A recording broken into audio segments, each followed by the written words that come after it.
3, 2, 1. You can't beat me on that. That's not fair. I've been saving this. That's not fair, guys. You see that? We did. That wasn't planned. You just pulled a quick one on me. So I got you. Glad to be back. Another episode, man. We're ticking away. You know, today is a milestone. I don't want to bring it up. I don't know if you paid attention. 800?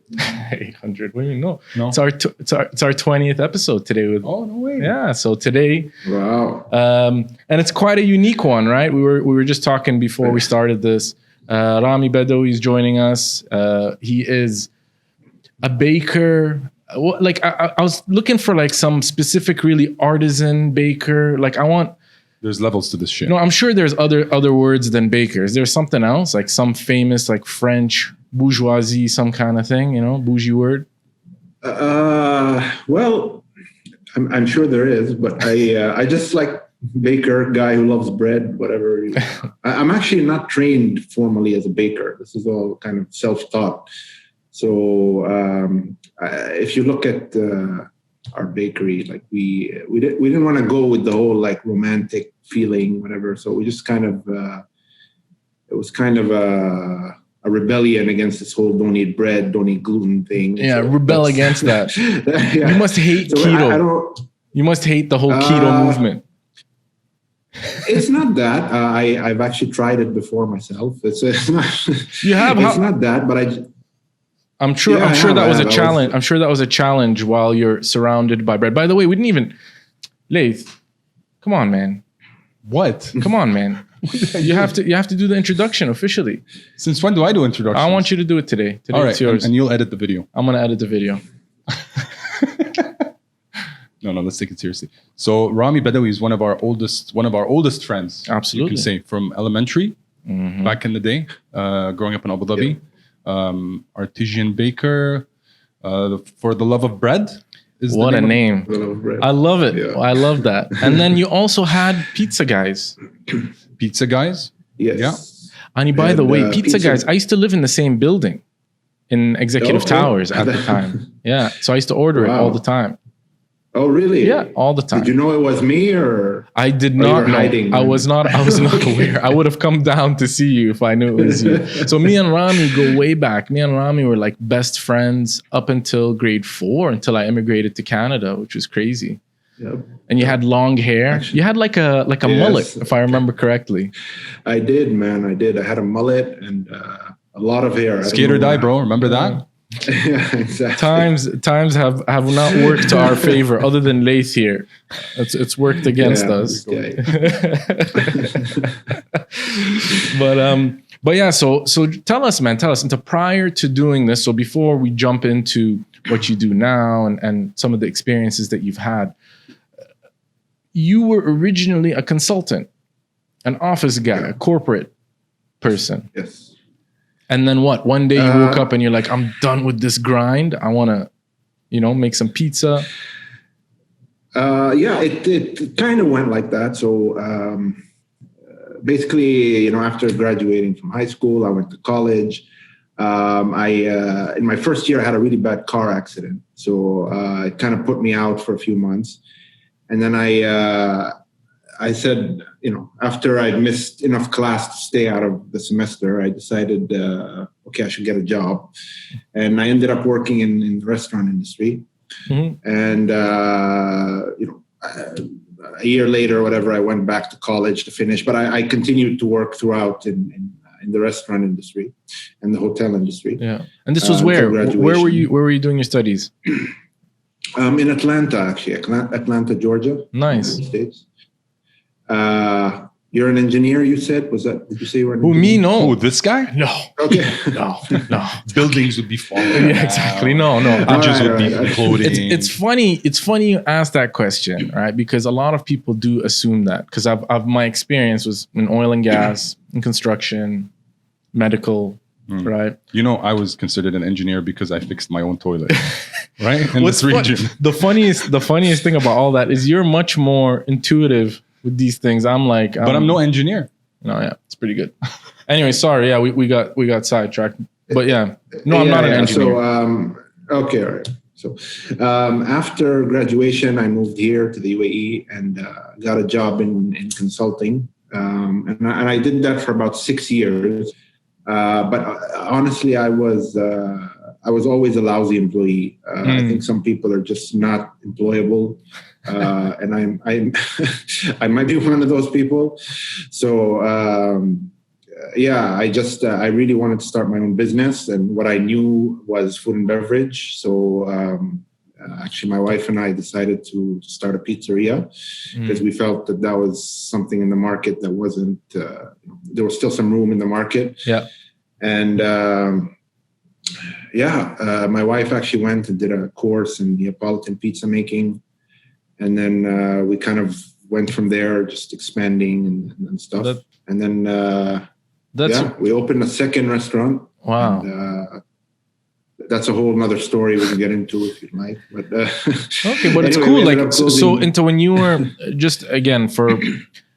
When you were a consultant, were you consulting for F&B kind of entity? So you had a little bit of exposure of it from the business side, or were you completely something different? No. My clients were like oil and gas companies, airlines, totally unrelated. So, but I mean, one thing that definitely did help me was in consulting. There's a lot of you get to see how companies work and how they should work. And of course. So that was definitely something that I took away from it. So it wasn't complete loss, but I just didn't enjoy the work, to be honest. And, because consultants generally have a pretty hard life here, isn't it? You guys are just living on planes, a lot of traveling, hotels. It's quite an exhausting. I used to spend months on end in either Kuwait or Saudi or whatever, and just fly back weekly. It was, and for somebody like me who doesn't actually like to fly, it was really. Oh no! It wasn't fun. So I think we found the reason why you decided to stop consulting. It was definitely a contributing factor. I promise that. Amazing. And then so then you took a decision with your wife. You decided to open up a pizza joint, right? You had you had the experience that you had from before, and you brought it in, and that was it. And you fell in love. Yes, I just doing my own thing, kind of building things from scratch. It just appealed to me, the bakery is even worse than the restaurant because I'd literally never worked a day in a bakery. I've never I've never worked a day in a bakery. I've never been trained as a baker. But I decided to open a wholesale bakery, which is probably the most challenging kind of bakery to do. But I enjoy that. I just enjoy figuring things out, trial and error. So you're doing pure B2B. You're not doing B2C. You're not, or how does that work? So we started out doing nothing but B2B, and actually yesterday was the first day we launched our online platform. So we just literally yesterday started delivering straight to customers. Oh wow! Okay. That's why it's been a little bit of a crazy day trying to figure everything out. So, now we're we have our sort of B2B base settled, and we want to kind of expand into the B2C space. Yeah, it was really cool because I was just reading an article about you with the Spinneys, isn't it? In terms of their accelerator. Can you tell us about that experience? I mean, how was that? You had to apply for it, or? So we, again, not to toot my own horn, but I think the success story of our bakery was kind of an impetus for the whole accelerator program.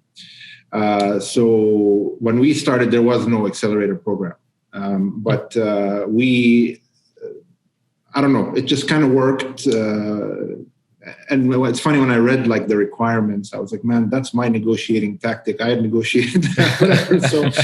So I think that a lot of it is we're definitely not the only one that's local brand that they work with. But I think a lot of it was driven by the sort of partnership with Spinneys and us working together. And I think it was good for both of us, and they sort of decided to, hey, why don't we look for more brands like this? So I think that's pretty cool.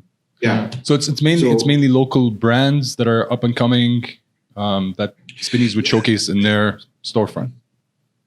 Yeah, so it's actually very difficult to work with supermarkets in general. Yeah. It's not, especially here in the region, it's not geared to people like us. It's geared to dealing with the Nestle's and the P&Gs of the world. And it's very actually expensive to get into supermarkets and so it's not what you think it is. So I think Spinneys made a wise decision in sort of making it a little bit easier for smaller brands like us, because otherwise, like, there's just no way it's simply too difficult for a small producer to deal with the supermarket. It's very expensive. So I respect that about them. And the idea is to find, small, they're calling them micro producers who, just need an audience for a great product. And, that's how they're going to be differentiating themselves from the other large players in the market. And I've always been interested because I had one of my former business partners actually in Bahrain. He used to deal with like those big markets. And what I didn't understand, or what I learned from that experience, is that sometimes those big Carrefours, whatever, they don't hold stock. It's basically things on consignment or the deliveries. It's at least in the electronics world, right? Like you get a TV from a place and they deliver it. It's not like they have it in their warehouse. The agent or the person that actually provides that actually does the delivery even as well, right? So in a supermarket model, is it similar? Like, is the bread on consignment and then as soon as the transaction happens is when you get paid? Okay, so I probably shouldn't disclose too many like specifics of what we are doing, but I can definitely tell you how it usually works. So usually a vendor like myself, they actually rent space on the supermarket shelf. So you're right, places like Carrefour don't carry any stock. It's basically a bunch of people like me fighting for shelf space and paying a lot of money for that shelf space, and making sure that they're stocked all the time, and whatever isn't sold, we have to take back. So that's the usual way that you deal with supermarkets. Yeah. So that's why I said it's for a small business, it's very difficult to do that. Of course. Spinneys has definitely made it much easier. So which is amazing. So it's been put in place to try to encourage, like you said, right? Like specialized, smaller kind of entities to set up. So that's really exactly smaller, and I think in general there's a shift now, especially accelerated by the pandemic, towards local production, sustainable production. So it's definitely, it works for both. It works for small players like ourselves, and it works for the supermarket, because when you go to Spinneys, you find things that you just don't find anywhere else. Yeah, and that's correct. Kind of their brand proposition. So. Correct. Cool, bro. I'm more interested than this business talk is to hear more about your knowledge in bread. I think sure. One of the things that intrigued me about, and I think you've had an impact on me personally in terms of how I look at bread as a nutritional thing to eat and something to make. Bread has always had a bad rep for the last, as far as I can remember. But I think the bread that you specialize in, or the bread that proper bakers make, is completely different than the stuff that we find in the storefront, like the processed Wonder Bread and whatever. Yeah, exactly. So what is it about bread for you that kind of took you in that path? Is it something that, like you said, something you like to construct, or is it more the nutritional scientific thing behind it? Well, actually, it started with the keto diet. So Interesting. I was doing whatever you call it, keto Atkins for a good 3 years, solid. I'd lost almost 100 pounds, and I was like, this is not life after a while, because I'm about as disciplined as they come, and I was really, really, really disciplined.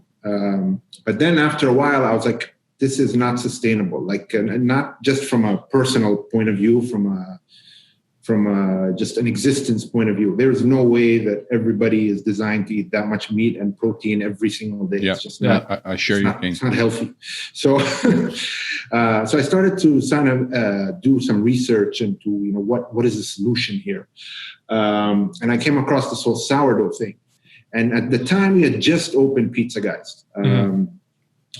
So I know you guys are like, what the hypocrisy, but like actually I've been eating a lot of carbs my whole life, and then I just got so large that I was like, medically I need to do something about it. So interesting enough, my father, when I was like a kid, I was a kid a really, really long time ago, he was always talking to me about this Atkins guy. So I was like, 25, 30 years later, I was like, let me think about that Atkins guy. But anyway, so,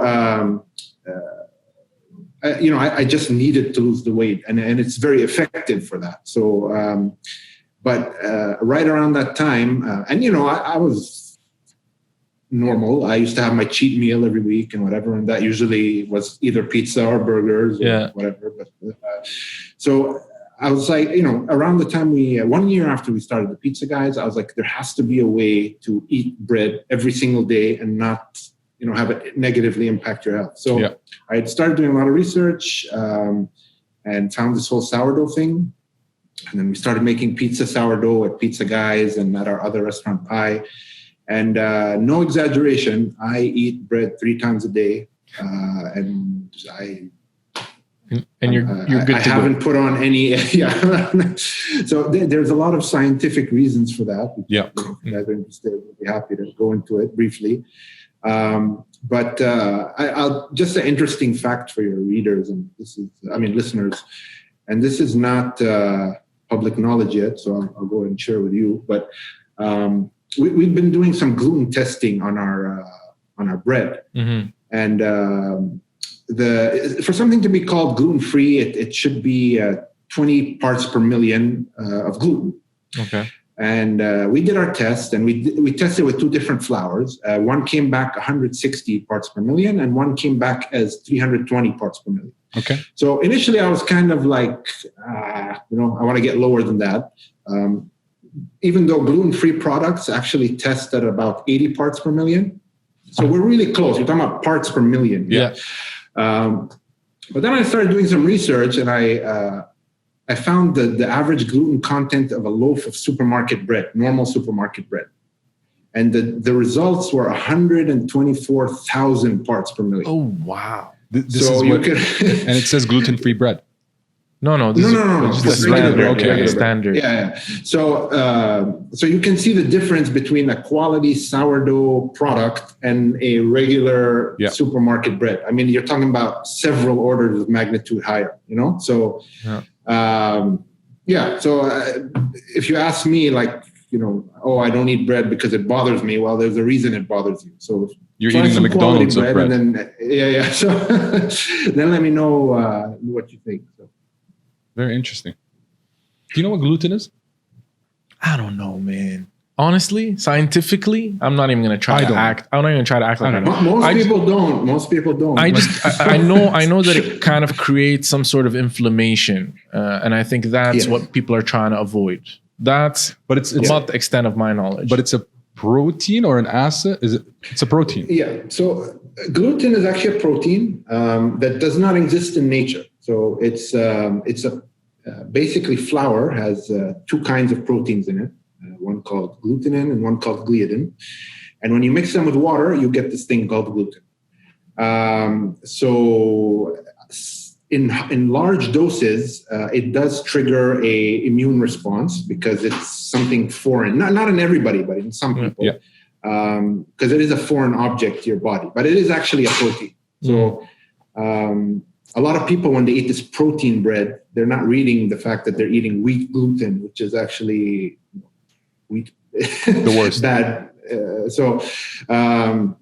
But yeah, protein is a gluten. Some people can digest it easier than others. Yeah. But if you eat sourdough bread, the process is doing the digesting for you. So you're making exclusively is it sourdough bread or sour bread? Sourdough bread. Yeah, sourdough bread. So yes, actually for what anyone can buy from us, it's 100% organic, 100% sourdough. Yes. Now I'm gonna pull it back into the business because my brain can't work any other way. While I think about the toast and how good it is. No, but are you also looking at supplying to restaurants? Because I'm just trying to figure out the wholesale baker business model, right? So you definitely, you're going into supermarkets, makes sense. You've created a website, fantastic, going straight to the consumer, which is available throughout Dubai or the UAE, or are there certain? So initially it'll be of Dubai, and then we'll be rolling it out to Abu Dhabi and Amazing. We'll put all the details. We'll put all the details for everyone, so you guys will be able to check out the website for sure. And then, like I said, restaurants. Is that also, let's say, the bigger vision as well, is to start supplying restaurants with bread? So we actually do supply restaurants. We have been since day one. They comprise, relative to supermarkets, it's a smaller component of our business, but we definitely supply many restaurants around town in Dubai, Abu Dhabi, and Al Ain. Wow. Okay, excellent. That's crazy. So the operation of having this, you have a big team. So how big is your team now that within your business? It's not as big as you think. Initially, it was like 3 people, actually. Okay. But now in terms of bakers, we're, I think, up to 6 or 7 bakers. Okay. And we have drivers and support staff and whatever. But not a huge team, no. If you look at our product offering, it's very focused. Yeah. So we're very much an old school bakery. We don't produce more than 4 or 5 items, and we just try to do them really well and as many as possible. It's really interesting, this concept, right? Like, I think we're a generation that really appreciates specialty, right? And I think a lot of, it's not just, like, this is a perfect example of it, but I think in general, people are all liking very specialized things. You want to go, get your t-shirts from a special place. You want to go get whatever it is. It's always like so specialized. So it's really cool that you're doing that. But it's an amazing thing that Spinneys has created, or you helped to support Spinneys to create an accelerator program to promote such things, right? Because I think that's something that we're missing, especially in this region, is a lot of local producers. I think a lot of people I'd love local product for sure. Whatever I see that is here is the things that I gravitate towards, right? It's fresh and it's, from kitchen to table within 2 to 3 days. If we're talking about food or any type of edible products, for sure. Local is always better. Yeah, for sure. And then in the bread business, I'm assuming there's quite a bit of local competitors. Well, we call them competitors or local players. Okay, well, in terms of bread, of course, there are many competitors, but in terms of the kind of bread we make, there's a few players, not many. But I think what differentiates us is we're kind of the first dedicated facility just to making organic sourdough bread. So there's a lot of cafes that sell bread on the side kind of thing, but there isn't really a dedicated bakery for organic sourdough bread. Wow. And how many breads do you make in a day? I'm just trying to, put it all together. Yeah. It's over 1,000. So it's it's not like, it's not like you're making only 100 of these things. It's still a mass production, a daily mass production. Yeah. And just to kind of put things in perspective, if you take what you call a commercial bakery, industrial bakery, such as Modern Bakery or whatever, these guys can actually do up to 15,000 loaves an hour. So so a loaf of bread in their process takes less than 90 minutes from start to finish. So ours takes over 24 hours. So just to show you, and that time is actually what is the reason why your body is able to digest it, because we do the digesting for you. It's almost like we marinate it in this acidic, whatever environment that turns the gluten into amino acids, lowers the sugar content. So it's actually, I'm going to start compiling all these testimonials, but we have some people with gluten allergies that message us all the time, diabetics. Yeah. We have one lady who has celiac. Celiac is actually a genetic condition where you cannot eat gluten. It's different than, gluten intolerance. Yeah. But so we actually have one lady who decided to take the chance. I don't suggest that, just for the record. But she did decide, and she messaged and she said, she's No issues. She's able to eat it. So Awesome. Definitely. Have you guys tried our bread? Are you kidding me? Yeah, of course. Yeah, we have.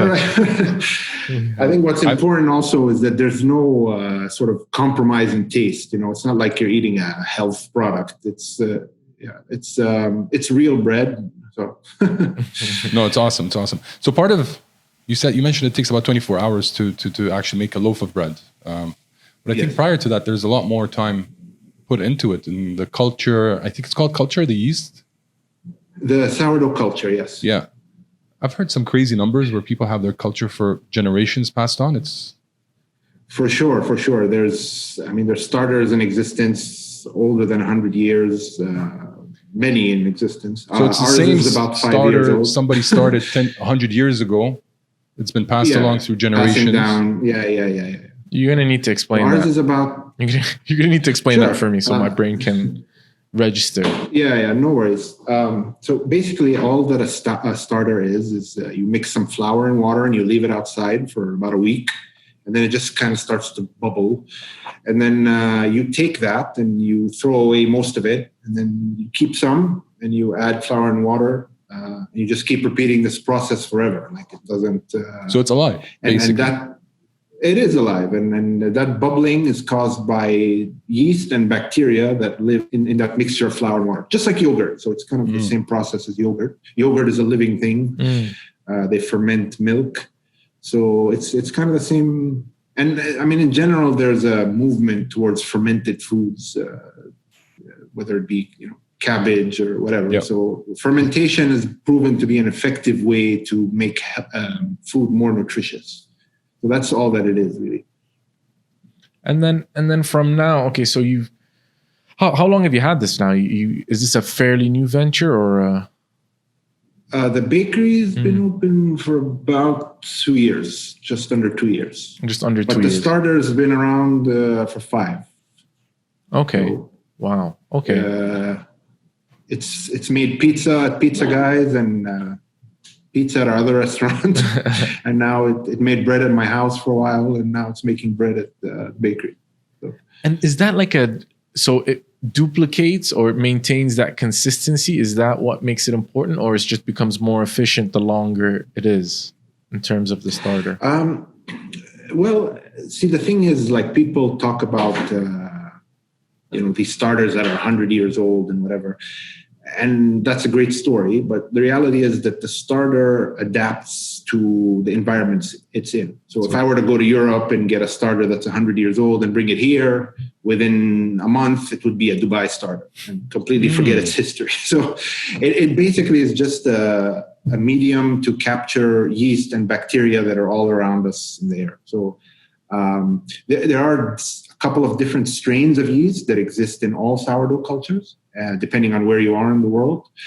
But in general, the part of the skill of making sourdough bread is managing your starter. So depending on how you manage it, the temperature of the water, how often you feed it, the temperature you store it at, you can get different kinds of bacteria that sort of replicate, whether they be lactic acid producing or acetic acid producing. So that's really what it comes down to, is how you manage it. And that's why, like, a lot of people ask us for our starter, and I am hesitant to give it to them, but I also know that if I give it to them within a couple of days, it's not going to be my starter anymore, because I manage it as a professional baker, whereas at home it's probably going to sit in the fridge for 2 days. And so whatever. But yeah, it is definitely a secret to our success. Interesting. See, learn something new every day. This is why I love what we do, because this isn't an everyday conversation for me, at least. So it's like that's really, really cool. And now, where do you see you going over the next, say, 2 to 5 years? Like, what's your intention in terms of your business, in terms of growing it, or maybe staying the same size? I don't know. Yeah, I mean, for us. Okay, so usually when you hear something is, organic, artisan, sourdough, you start to think, expensive, niche, whatever, all those things. But for us, it's really important that our bread be a mainstream product, which is why if you do a price comparison of our bread with some of our competitors in town, like we're almost half of what some competitors are in terms of price. So a lot of people who sell sourdough bread sell it non-organic at slightly higher than we're selling organic bread.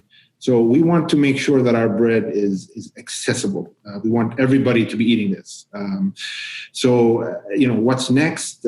Just try all different channels to get into as many homes as possible, because bread for us is a staple. It's not a luxury item. And we want, that's why we don't really take ourselves too seriously. We call it For the Love of Bread. Our branding is professional, but not, not romantic. It's not. That's definitely not romantic. So, I hope with time people will understand that that's not just because something costs 30 dirhams as opposed to 15 doesn't mean the 30 dirham one has more effort put into it. Yeah.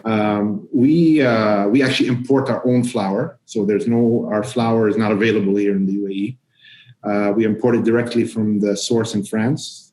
The mill that we import it from sources only French wheat. They don't for example, if you buy Italian flour, a lot of it is like from some other country, imported to Italy. They mill it and then they sell it as Italian flour. And the Italian wheat is kept for the local market for the Italians, and then they feed the rest of us. So,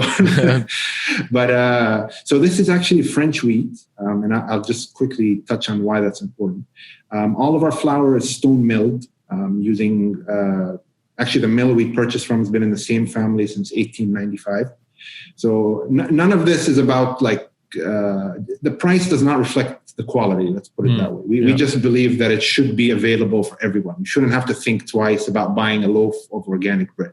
So that's why we position it pretty close to what, like the premium breads in the supermarket, which go for about $9.95 or something like that. Yeah. So that's sort of our objectives. Wow. So I'm just trying to imagine. So you had very little exposure to all of this. And I can tell, obviously, by the amount of information you've shared with us, that you went on a trip. You went down the bread rabbit hole of information. Is there this is just crazy. So sourdough from your research, because now you're almost like a scientist now, as far as the way that I see you, right? So from your research, you did it. You found that sourdough is a niche that's unfulfilled in this region or in this location, and is healthy, right? Is there what other breads available, just for us in common knowledge for the rest of us, that would kind of fall in those categories, or what you would consider based on your knowledge? Well, the thing is, you can make anything sourdough, right? So you can make pizza sourdough. We make we've just started to sell a traditional French bread called brioche, which is basically bread with a lot of butter and eggs. Yeah. We also make that sourdough. So anything can be made sourdough. It changes a little bit, the texture, etc. So, but in terms of bread, the sky is the limit. And for us, for me personally, it's important that, we try to address as many of these breads as possible. So, don't be shocked to see sourdough manaish or pita bread soon, because that to me is something that, we actually invented sourdough, the Middle East, Iraq specifically. Yeah. So that's the Fertile Crescent, and that's where it comes from. So it's kind of a misconception that sourdough is this European thing. No, since cavemen have been eating bread, this is how they've been making it. So yeah, they call it the food of the ancestors, right? Bread, sourdough bread. Exactly. Yeah. So I would love to tackle the sort of Arabic bread market next. It requires a sort of different infrastructure, which we don't have at the moment. But you'd be solving a lot of health problems in this region. Yeah. So obesity, diabetes. Yeah, with the amount of bread. But I think it's a combination of other things as well, man. We're very carby as a culture. Not just carby, we're just in general not very active. Yeah, I think that's the bigger problem, man. Weather has to do a lot with it. Yeah, for sure. With the region, for sure. Compounded with the rice and breads and potatoes and everything that we eat.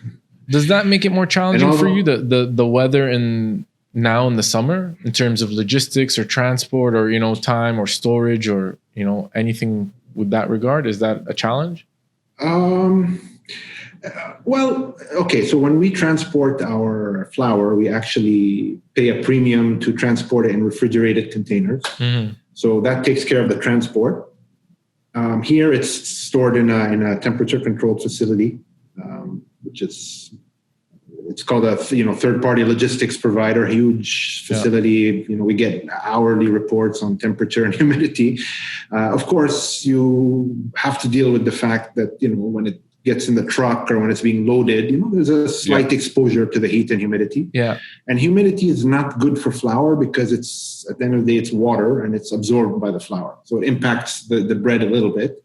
But I mean, we are fortunate that our volumes are sufficient, that we're actually getting, regular shipments of flour. So we don't have any flour sitting in our warehouse. Okay. So in terms of storage, just for the average person, because I've seen people do both. I like to leave my bread outside. So a lot of people like to stuff it in the fridge.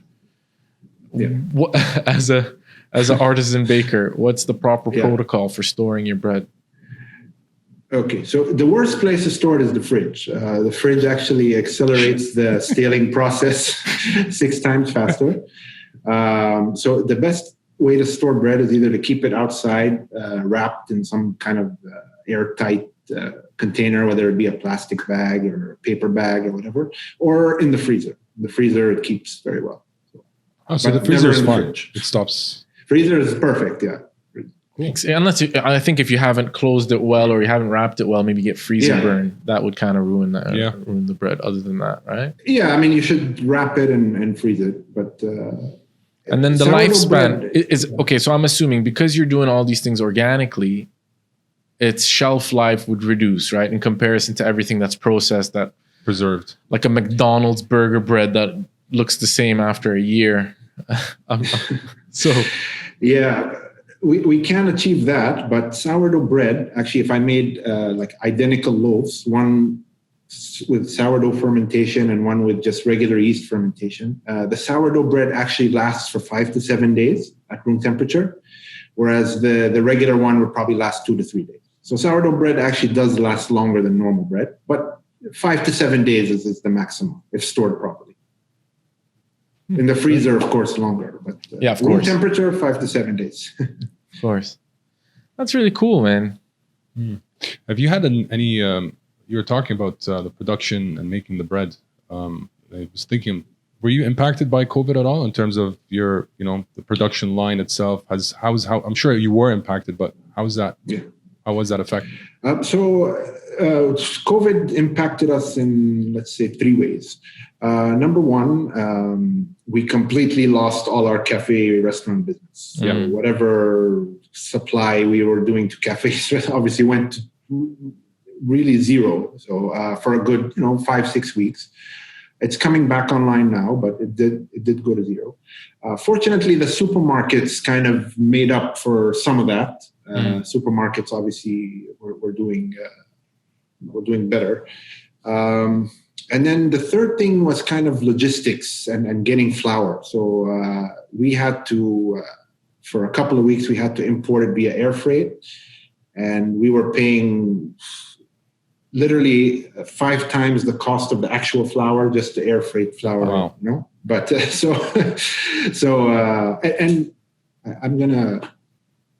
I'm gonna say something. I don't know if I should or not, but the worst part of all of this is that we actually wanted to do this home delivery a lot earlier than we did, but it's taken us 2 months to get to the point where we can accept credit card payments online. Yeah, and this is kind of like I don't know, a gripe or just raise awareness at how difficult it is to do e-commerce here because of this payment situation. Yeah. So the infrastructure is definitely not there. Yeah. I agree with you. And I think that's one of the challenges, that when I took a little bit of time kind of focusing on the Shopify, because that kind of intrigued me, that business model, the e-commerce and Shopify and all of that. And exactly like what you said, it's one of the challenges here is getting that set up. So I think there's something to be done. It's worth addressing, right? Look, ultimately, online business is it's not even the future anymore. It's here. Yeah. Right. That's it. Yeah. So that's something they need to deal with. But I've been seeing a lot of fintech companies coming up here where they're even not the big brands, but even like online banks is happening on, and I think that might help speed up that process. But it's these third parties is also part of the third party providers of these services, right? And that's it sounds like you've been through this. Well, this is it exactly. So it's definitely. I think the business is not yet interesting enough for the banks, so they outsource it to these smaller players.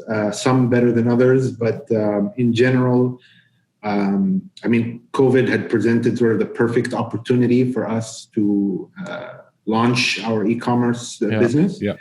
But I like just sort of my personality is I kind of I like to do things 0 or 100. So I all kinds of people were offering me solutions, send them a link on WhatsApp, whatever. But I said, absolutely not. I want a proper, seamless e-commerce experience. So I lost out on 2 months worth of COVID business, but it's just a decision that we made in order to launch a sort of sustainable. Exactly. Like e-commerce has actually been something we've been wanting to do for over a year, way before COVID, but it just never got around to it. COVID was kind of the kick in the butt. So now, finally, yesterday, after 2 months, we have it up and running, and I'm excited about that. Awesome. That's really cool. I'm going to start ordering bread for sure. You can expect some orders from the Aldura residents coming your way. Yeah, no, I love their bread. Yeah, I'll go out of my way to Spinneys just to get your bread. Thank you. Keep doing what you're doing. And I'm excited about this, what'd you call it? The butter bread? The brioche. The brioche. Yes. Wow. I think we're the only people in Dubai that I know of who make it like with a sourdough starter and 50% butter. So that means like for every kilo of flour, we use 500 grams of butter, which is a very traditional recipe. So it's definitely a once a week thing. A luxury item, as we call it. Right? Yes, that's a luxury item. Yes. Yeah, man. So, Rami, man, honestly, thank you so much for giving us this time and sharing all that amazing information. Honestly, I didn't think there was so much complexity in the world of bread making, but it's amazing. Congrats on getting it online. We're gonna put all the information at the bottom. So guys, get your sourdough, organic, fresh bread from Rami's business. Like I said, we'll put everything there. And yeah, man, as usual, subscribe, like. Are we waiting for another line? Rant. Tell your friends, and yeah, we'll check you on the other side. Thanks, Rami. Thank you, Rami. All right, man. Thank you very much, guys.